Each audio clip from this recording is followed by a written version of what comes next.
Assalamualaikum warahmatullahi wabarakatuh. Selamat pagi.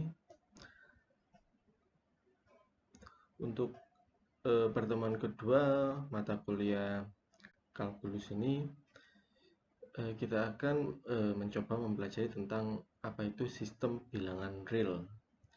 Jadi di dalam sistem bilangan real ini nantinya kita akan mempelajari tentang bilangan real itu sendiri. Kemudian ada yang namanya selang dan ada yang namanya pertidaksamaan. Kemudian ada yang nilai mutlak dan tentunya yang telah kalian pelajari di SMP maupun SMA itu adalah bidang koordinat, terutama bidang koordinat kartesian, sumbu X dan sumbu Y.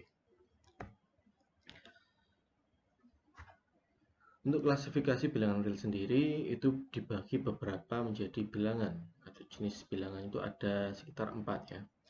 Jadi ada yang namanya bilangan asli yang biasa dilambangkan dengan N. Kemudian himpunannya itu antara 1, 2, 3, dan 4. Jadi angka 0 atau angka di belakang 0, misalnya negatif 1, negatif 2, dan seterusnya itu tidak masuk ke dalam bilangan asli. Jadi bilangan asli itu cuma bilangan positif, bulat, tidak ada koma-komanya, yang dimulai dari angka 1, 2, 3, dan 4 sampai seterusnya. Kemudian bilangan bulat integer atau bilangan bulat atau bilangan integer ya biasa kita sebut, dan dilambangkan dengan Z. Itu bilangan integer itu mencakup baik nilai negatif maupun nilai positif dan juga nilai 0. Jadi hampir semua nilai dari negatif 0 sampai positif kecuali bilangan yang ada nilai koma-komanya. Kemudian ada yang namanya bilangan rasional, dilambangkan biasanya dengan Q. Itu mencakup hampir sama dengan bilangan integer atau bilangan bulat. Cuma di sini tuh dia juga mencakup nilai koma-komaan. Bisa dilihat 2/3 itu kan 0, sekian itu kan, atau 0/9 itu kan bernilai 0. Jadi mencakup 0 dan juga bilangan-bilangan yang terdapat nilai koma-komanya. Kemudian ada yang dinamakan bilangan irasional, yaitu bilangan yang tidak diketahui nilainya. Misal akar 2 berapa? Kita belum tahu. Bisa saja akar 2 itu deretnya banyak sekali, ataupun nilai pi itu kan 3,14 ya kalau kita tahu. Cuma kalau kita ambil 22/7-nya itu kan berarti 3,14 sekian sampai seterusnya dan tidak berakhir. Nah, itulah yang dinamakan bilangan irasional karena bilangannya belum dapat dipastikan berapa dan bisa saja tak terhingga.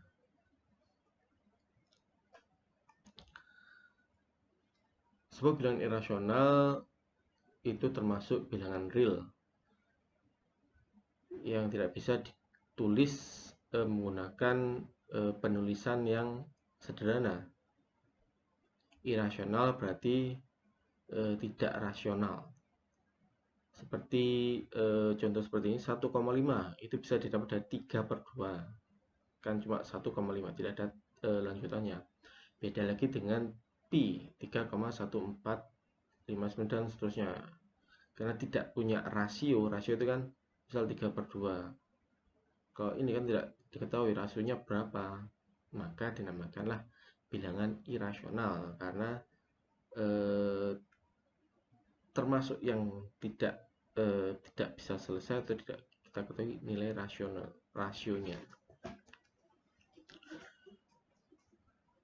Sebuah bilangan rasional dapat ditulis sebagai bilangan rasio untuk dua integer. Jadi bilangan rasional ini ya bisa ditulis dalam bentuk koma-koma atau bisa ditulis dalam bentuk istilahnya bilang penyebut. Seperti contohnya 1,5 tadi 3/2, dan 7 itu termasuk bilangan rasional yang kalau ditulis dalam bentuk rasio atau pembilang penyebut, pembilang bilangnya adalah 7 dibagi dengan penyebutnya adalah 1. Kemudian jika bilangan komanya itu berulang, misal 3 ini 0,33 seterusnya, itu juga dikatakan bilangan rasional. Jadi yang irasional itu yang angkanya itu berubah-ubah, misal 3,1, 4, 1, 5, 9 dan seterusnya, kan tidak berurutan, tidak sama terus. Tapi kalau sama terus itu dinamakan atau termasuk bilangan rasional karena bisa ditulis dalam bentuk rasio seperti ini ya. Rasionya untuk 0,33 kan 1/3. Itu bisa dikatakan bilangan rasional, mempunyai rasio. Nah, sebagai contoh di sini ya. Ada bilangan pi. Pi itu termasuk bilangan irasional kah? Iya. Kenapa? Karena tadi sudah saya jelaskan.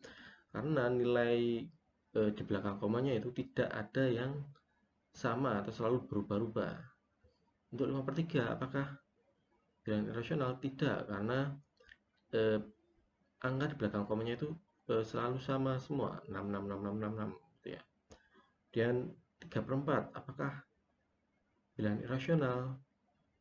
Jadi kalau dilihat sepintas sini kan 5, 7, 1, 4, 2, 8. 5, 7, 1, 4, 2, 8. Nah, sepintas kan terlihat acak ya, seperti pi ini ya.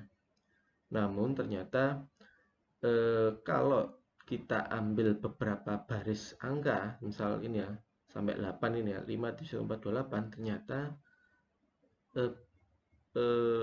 nilai selanjutnya itu ternyata berulang juga dimulai dari 5, 7, 1, 4, 2, 8. Maka dapat dikatakan 4/7 ini termasuk bilangan rasional. Karena tadi ya, kalau nilai di belakang koma itu berulang, maka dikatakan bahwa nilai tersebut rasional. Karena berulang meskipun ada beberapa banyak angkanya, termasuk bilangan rasional. Punya rasio. Rasionya berapa? 4/7. Dan 2/7. Nah, 2/7 kan kalian ketahui kan 2/7 kan itu pi ya. Tapi ternyata jika diperpanjang itu ternyata dia punya rasio. Itu 2/7 kan. Udah kan udah jelas kan, rasionya 2/7. Cuma hasilnya kan ternyata ada pengulangan 14, 28, 57. Kemudian nanti selanjutnya 14, 28, 57 lagi. Maka dikatakan bahwa 22/7 ini adalah termasuk bilangan yang rasional karena berulang. Namun kenapa kok biasanya 22/7 ini dinamakan atau dipakai sebagai pi? Karena apa? Karena dilihat dari kesamaan ininya aja, 3 digit pentingnya, 314 itu aja. Karena kita kan biasanya cuma memakai 3 digit saja ya, nggak sampai angka di belakang 3 digit lagi kan. Maka dari itu biasanya kita pakai 22/7 untuk pi. Namun 22/7 ini bukanlah pi sesungguhnya, hanya nilai pendekatan saja. Yang sesungguhnya ya ini 3,4 dan seterusnya. Kemudian E atau epsilon atau bilangan Euler. Jadi E itu apakah termasuk bilangan rasional? Ternyata kalau dia di sini kan dia tidak berulang sama sekali ya, selalu acak, maka termasuk bilangan yang irasional ya, bilangan irasional. Dan kompleks itu apa? Itu bilangan yang kita tidak tahu nilainya seperti apa. Semisal ini ya, misal I kuadrat sama dengan -1. Kalau dibalikkan jadi I saja sama dengan akar -1. Akar -1 itu berapa? Kita tidak tahu apa berapa sih nilai akar -1. Cuma kalau akar 1 itu kan udah pasti 1 kan ya, karena 1 kali 1 sama dengan 1, kalau di akar ya tetap 1. Kalau -1 itu kita tidak tahu. Jadi semua bilangan negatif diakarkan itu akan menjadi bilangan imajiner. Dan penulisannya itu dinamakan penulisan bilangan kompleks karena terdiri dari bagian bilangan real A ditambah dengan B kali I, yaitu bagian imajiner. Dan A dan B itu merupakan bilangan real, jadi AB ini pakai bilangan real, misalnya 1 ini 2, 3 ini 4, dan seterusnya. Yang menyebabkan ini jadi bilangan imajiner karena dikali dengan bilangan kompleks ini tadi ya. Ini tadi ya, akar negatif 1. Dan ada pertanyaan, apakah Z sama dengan 1 termasuk bilangan kompleks? Jawabannya adalah iya, termasuk bilangan kompleks. Kok bisa? Kenapa? Bilangan kompleks kan tadi ini ya, kompleks itu ada A plus B imajiner, ada tambahan imajinernya. Sedangkan Z sama dengan 1 kan tidak ada imajinernya. Namun bisa dijelaskan sebagai berikut. Karena kebolehjadian nilai dari bilangan Z atau kemungkinan dari bilangan Z tersebut adalah ada komponen plus 0 kali bilangan imajiner. Apapun dikalikan dengan 0 kan hasilnya juga 0 kan ya. Dan 0 ditambah 1 itu sama dengan 1. Jadi apakah Z termasuk bilangan kompleks? Iya, karena kemungkinan atau kebolehjadiannya itu bisa saja ditambah dengan 0 dikali bilangan imajiner. Nah, untuk mempertegas atau memperdalam pemahaman tentang bilangan-bilangan, di sini sudah diilustrasikan bahwa bilangan asli itu juga termasuk ke dalam bilangan bulat. Bilangan bulat juga termasuk ke dalam bilangan rasional. Dan rasional termasuk bilangan real atau yang mencakup rasional dan irasional. Kemudian bilangan real ini ternyata mencakup juga bilangan kompleks. Jadi bilangan yang paling luas adalah bilangan kompleks karena memiliki seluruh bilangan-bilangan termasuk dari asli sampai dengan bilangan real. Dan dalam kalkulus ini kalian harus memahami konsep pembagi dengan 0. Jadi jangan salah atau jangan terkecoh. Kalau kalian 0 dikalikan dengan sesuatu itu pasti memiliki nilai 0. Ataupun 0 dibagi dengan sesuatu sembarang bilangan itu pasti bernilai 0. Namun kalau sesuatu nilai dibagi dengan 0 itu tidak mempunyai definisi atau tidak ada. Coba bisa kalian praktekkan atau bisa kalian coba hitung pakai kalkulator. Coba saja semisal 1 dibagi 0. Pasti nanti hasilnya tidak diketahui atau error kalkulator kalian. Nah, konsep ini yang dipegang terus nantinya di kalkulus, dimana kalian harus ingat-ingat kalau nolnya dijadikan sebagai penyebut atau membagi sesuatu angka, maka nilainya adalah tidak didefinisi atau tidak terdefinisi. Dan ada yang namanya selang dan interval. Dalam matematika atau kalkulus itu biasanya kita mengenal union, terus irisan, terus juga anggota, simbolnya E ini ya, dan bukan anggota atau E coret ini. Apa itu union? Union itu adalah gabungan dari beberapa himpunan. Misal himpunan A itu 1, 3, 5 dan seterusnya, B adalah 2, 3. Nah, kalau kita gambar semestanya itu adalah AB itu mencakup semua. Kalau diinginkan A union B itu sama dengan semua nilai yang ada di A dan B. Beda lagi kalau irisan. Kalau irisan itu kan berarti berapa atau apa saja nilai yang kembar sih yang ada di himpunan A dan B. Itu yang dinamakan irisan. Jadi yang kembar atau yang sama di antara keduanya itu cuma 2, 3, dan 5. Maka irisan dari A dan B adalah 2, 3, dan 5. Dan anggota E adalah anggota atau elemen dari 1, 2, 3. Maka satu anggota dari 1, 2, 3. Karena apa? Karena I ada di sini. Atau nanti misal 5 itu masuk nggak di sini? Enggak. Maka E-nya itu dicoret seperti halnya ini. Seperti ini kan, 1, 3, 5 dan terusnya, nanti kan kelihatan seperti bilangan prima kan ya, atau bilangan ganjil lah. Maka 50 itu kan bilangan genap, tidak termasuk dalam anggotanya ini. Karena apa? Karena 50 tidak masuk ke dalam himpunan atau deret bilangan ini. Maka E-nya dicoret. Yaitu itu adalah sekilas tentang selang dan interval. Dan untuk penggambaran atau penulisan lainnya itu bisa kita pakai penulisan seperti ini. Jadi misal ini ada A, B tadi ya. Kalau selang itu kan antara mana sampai mana gitu kan. Misal A dan B.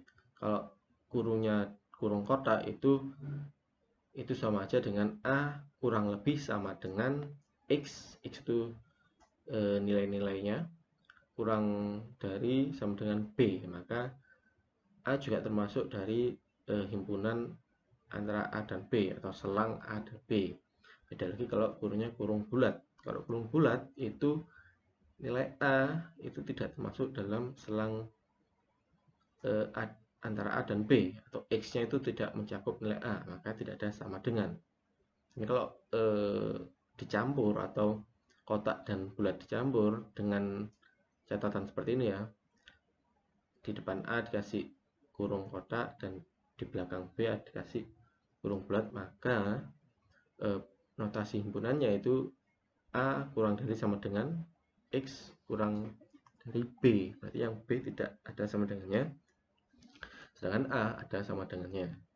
Dan kalau penggambarannya itu A dengan bulat penuh sampai B dengan bulat kosong atau selang terbuka. Dan seterusnya nanti bisa kalian pahami sendiri.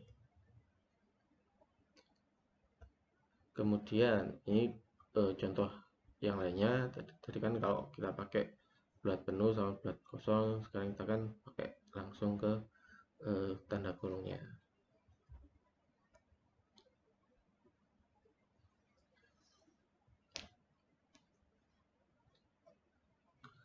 Dan contoh soal 1 ini ya. Contoh soal 1, jika X termasuk himpunan dari bilangan real dan 2 kurang dari X dan kurang dari 3, maka bisa kita sederhanakan menjadi himpunannya seperti ini. X sedemikian rupa sehingga 2 kurang dari X kurang dari 3. Maka kalau kita gambarkan selangnya itu adalah seperti ini. Kalau kita pakai kurung langsung tanpa sama dengan 2, 3. Untuk persoalan kedua ini agak sedikit rumit. Dengan cara kita harus mencari suatu persamaan yang paling sederhana.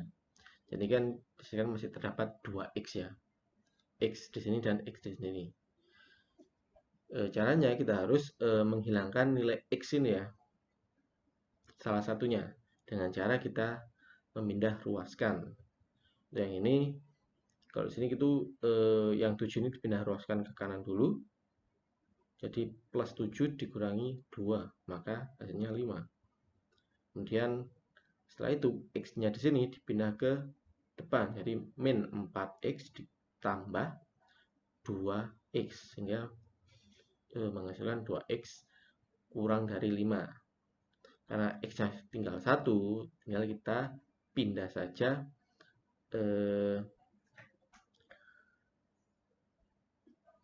nilai X-nya ke sebelah kanan dengan cara mengalihkan dengan negatif setengah ya.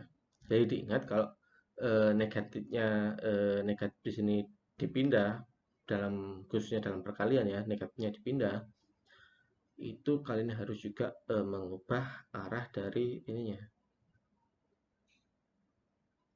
tanda kurang dari atau lebih darinya. Kalau cuma penambahan penjumlahan kurang dari sama tanda ininya, maksud saya itu tidak perlu dibalik.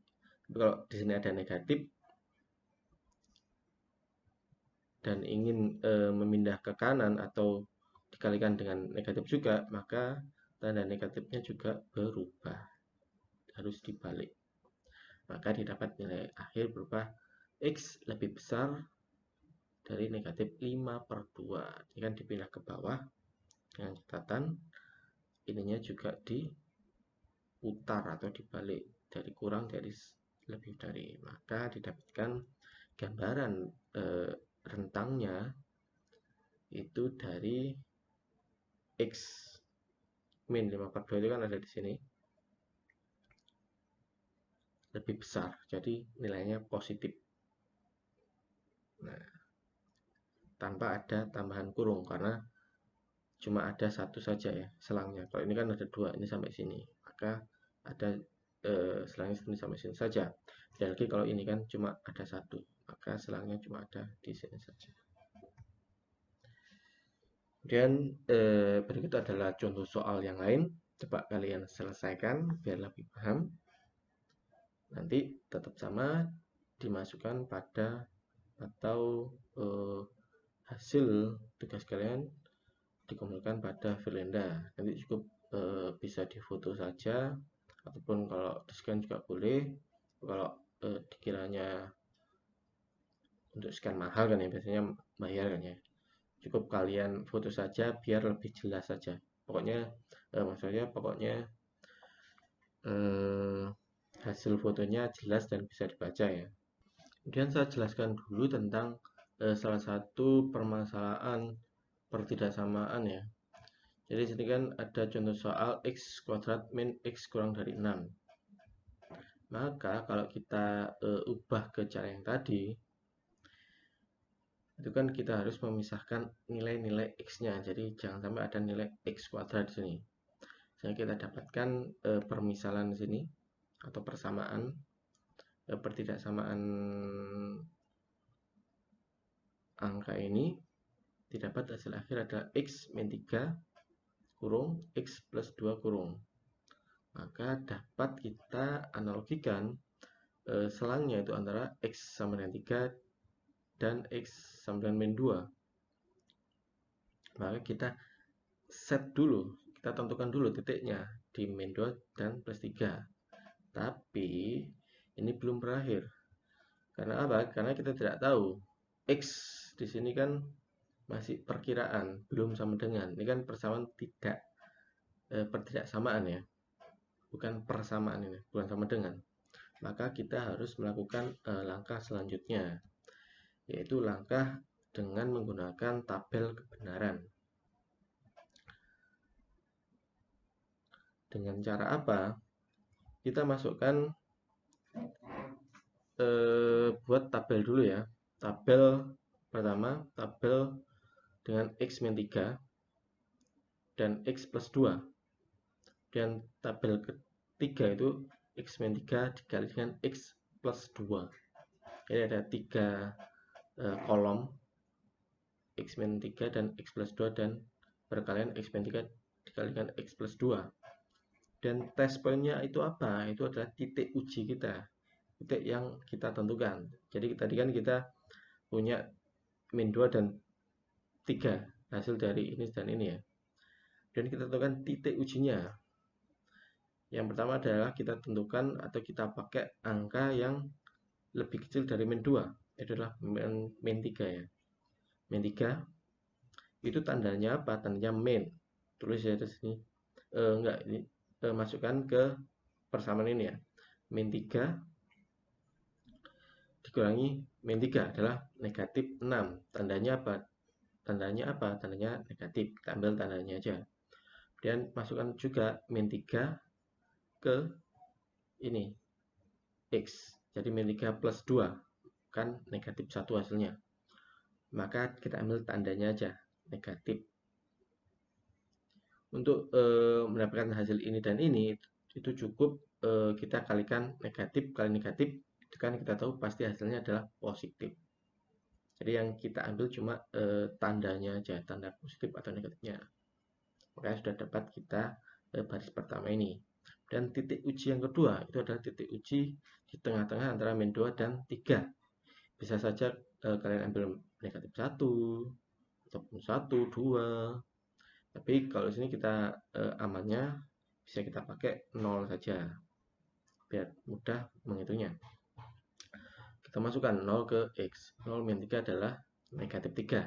Jadi tandanya tetap negatif. Dan 0 dimasukkan ke X. 0 tambah 2 adalah positif. Kalau negatif dikalikan dengan positif, hasilnya adalah negatif. Dan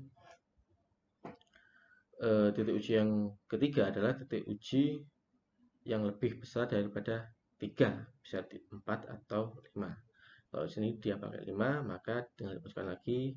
Nah, kalau ini hasilnya positif, dan positif dikalikan dengan positif adalah hasilnya positif.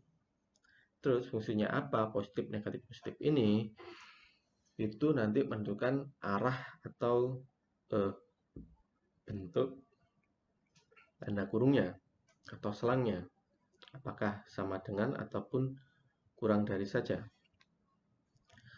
Jadi kalau kurang dari, ini kan berarti analoginya itu harusnya yang diambil adalah negatif 6 lebih besar daripada nilai negatif ya, pasti lebih besar. Jadi kalau yang diambil adalah negatif, kalau lebih besar maka yang diambil adalah nilai positif di sini. Jadi kita lihat simbolnya di sini. Kalau kurang dari berarti yang diambil adalah negatif. Kalau yang lebih besar itu adalah ambil yang positif. Positif berarti nilai ini tidak termasuk dari himpunannya. Jadi kita cuma pakai kurung tidak sama dengan. Negatif berarti di tengah-tengah ini adalah termasuk himpunan dari nilai X ini ya. Yang termasuk adalah ini di antara 2 dan 3. Kemudian positif, karena positif maka 3 itu tidak termasuk dari himpunan di antara selang min 2 dan 3. Maka penulisannya adalah pakai kurung bulat. Semisal di sini negatif, positif, negatif, maka kurung ini berubah menjadi kurung kotak. Nah, itulah cara memperoleh persamaan atau pertidaksamaan pada suatu permasalahan berikut. Jadi jangan sampai kalian salah. Misal nanti soalnya misal rubah lebih besar, maka harusnya yang kalian masukkan atau tanda bacanya ini harusnya berupa kurung kotak. Itu cara untuk mendapatkan persamaan atau pertidaksamaan dari suatu fungsi. Kemudian nilai mutlak. Nilai mutlak itu apa? Nilai mutlak adalah nilai yang hasilnya pasti bernilai positif. Jadi misal di dalamnya itu ini ya, misalnya nilai mutlak dari negatif setengah, maka hasilnya ya tetap setengah. Nilai mutlak dari 4 itu sama dengan 4. Nilai mutlak dari 0 itu sama dengan 0. Jadi nilai mutlak itu hemat saya itu adalah nilai yang menghasilkan nilai positif. Meskipun dalamnya negatif, nanti hasil akhirnya adalah positif. Sifat-sifat nilai mutlak. Jadi nilai mutlak itu bisa dibuat perkalian seperti ini, bisa langsung digabung, bisa dipisah dulu, atau kalau penjumlahan bisa digabung langsung atau bisa dipisah satu persatu, itu juga ya. Contoh permasalahan, selesaikan nilai mutlak berikut. Nah, caranya diuraikan terlebih dahulu. Kalau nilai mutlak itu kan khusus ya, Beda lagi kalau 6x min 2 sama dengan 7, itu pasti gampang untuk menemukan nilai x-nya. Tinggal kita pindah-pindahkan. Beda lagi kalau ada nilai mutlaknya di sini. Itu kan nilai x ini bisa berarti negatif. Misal ya negatif 1 ataupun positif 1. Maka dari itu kita uraikan dulu nilai mutlaknya. Semisal kita pakai nilai positif, maka 6x min 2 sama 7. Kalau kita pakai bilangan negatif, maka nilai x min 2 sama dengan 7. Jadi ada dua pernyataan. Dan kalau dipindah ruaskan, maka hasilnya adalah seperti ini. Ada 2, x sama dengan 9/6 atau x sama dengan negatif 5/6. Jadi khusus untuk nilai mutlak, dia punya nilai x yang berbeda atau 2 nilai x. Bukan cuma satu saja. Karena kalau coba kalian masukkan ke sini, maka hasilnya juga pasti 7. Ini juga dimasukkan ke sini, hasilnya juga sama dengan 7.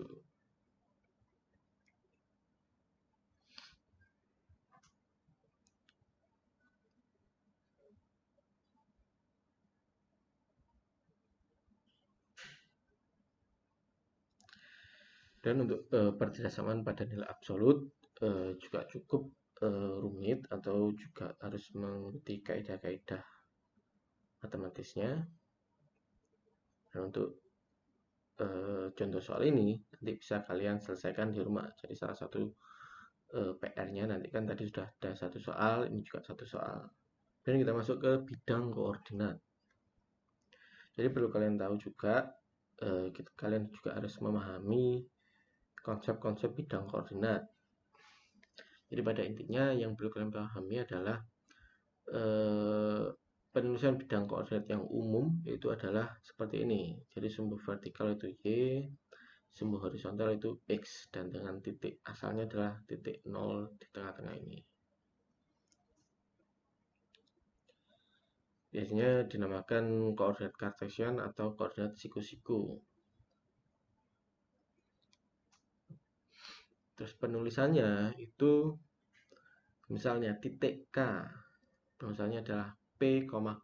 P itu apa? Jadi yang ditulis pertama adalah sumbu X-nya, P, Q. Yang kedua adalah sumbu Y-nya. Jadi koordinat X itu harus ditulis pertama, kemudian setelahnya adalah koordinat Y. Dan jangan sampai terbalik. Kalau misalnya terbalik, maka nanti gambarnya juga akan terbalik. Misal bisa aja jadi harusnya yang titiknya di sini berubah jadi di sini, gitu kan. Beda lagi nanti. Terus kenal juga kuadran 1, 2, 3, dan 4. Jadi berlawanan jarum jam. Kuadran 1 itu yang positif-positif, kuadran 2 itu yang negatif-positif, dan kuadran 3 itu yang negatif semua, kebalikan dari kuadran pertama. Dan kuadran keempat adalah kebalikan dari kuadran 2. Ini adalah contoh dari penulisan kuadran-kuadran.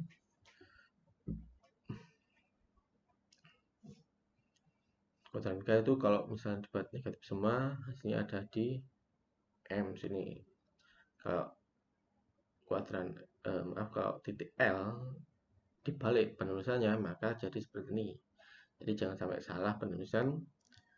Misalkan sudah ngitung semua, tapi ternyata penulisannya beda, maka jawaban akhirnya juga pasti salah nantinya. Ya, mungkin segitu saya penjelasan dari saya untuk pertemuan kedua ini.